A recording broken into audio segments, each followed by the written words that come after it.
ইরানের হাতে ট্রিগার, যুদ্ধবিরতির মধ্যেও তেহরানের কড়া বার্তা কেন? যুদ্ধবিরতি চলছে, কিন্তু ইরান বলছে হাত ট্রিগারে আছে। পরের হামলা হলে জবাব হবে এমন যা ইতিহাসে লেখা থাকবে। কেন এই বার্তা? হ্যালো এভরিওয়ান, আসসালামু আলাইকুম। পরিস্থিতি কোথায় দাঁড়িয়ে আছে? 40 দিনের বেশি সংঘর্ষের পর পাকিস্তানের মধ্যস্থতায় 2 সপ্তাহের যুদ্ধবিরতি কার্যকর হয়েছে। কিন্তু ইসলামাবাদে আমেরিকায় ইরান আলোচনা ব্যর্থ হয়েছে। হরমুজে আমেরিকার নৌ অবরোধ চলছে। লেবাননে ইসরায়েলের হামলা থামেনি। এই অবস্থায় ইরানের আইআরজিসি অর্থাৎ ইসলামী রেভলিউশন গার্ড কোর স্পষ্ট বার্তা দিয়েছে, যুদ্ধবিরতি আছে কিন্তু প্রস্তুতি পুরোদমে চলছে। ইরানের সুপ্রিম ন্যাশনাল সিকিউরিটি কাউন্সিল বলছে তারা ইসরায়েল বা আমেরিকার কথায় বিন্দুমাত্র আস্থা রাখছে না। যে কোনো নতুন আগ্রাসন জবাব হবে দ্রুত এবং কঠোর।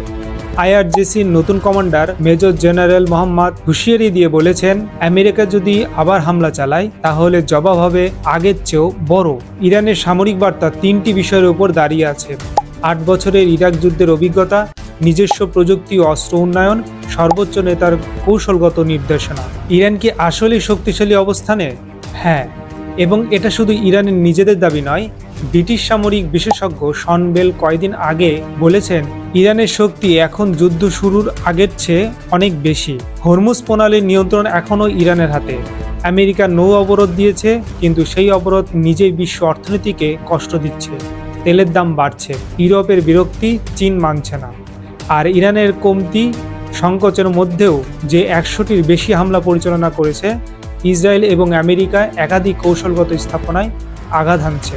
দুই পক্ষেই যুদ্ধের ক্ষতি বুঝতে পারছে, কিন্তু কেউই প্রথমে নমনীয় হতে রাজি নয়। আমেরিকা বলছে চুক্তি করো, নইলে আঘাত। ইরান বলছে লেবাননে অন্তর্ভুক্ত না হলে কোনো চুক্তি নেই। পাকিস্তান মাঝখানে থেকে চেষ্টা করছে।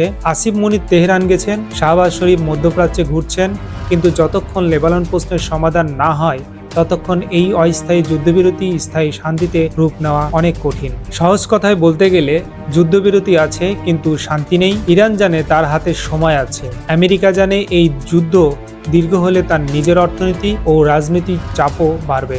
এই দুই পক্ষের মাঝখানে বাংলাদেশের মতো দেশগুলো তেল, গ্যাস, রেমিটেন্স সবকিছুতেই চাপ অনুভব করছে। কি মনে হয়, শেষমেশ চুক্তি হবে নাকি যুদ্ধ আবার শুরু হবে? ইতিমধ্যে বাংলাদেশের জ্বালানিতে সবকিছুর দাম সরকার থেকে বাড়ানো হয়েছে। কমেন্ট করুন, ভিডিও ভালো লাগলে শেয়ার করুন। আল্লাহ হাফেজ।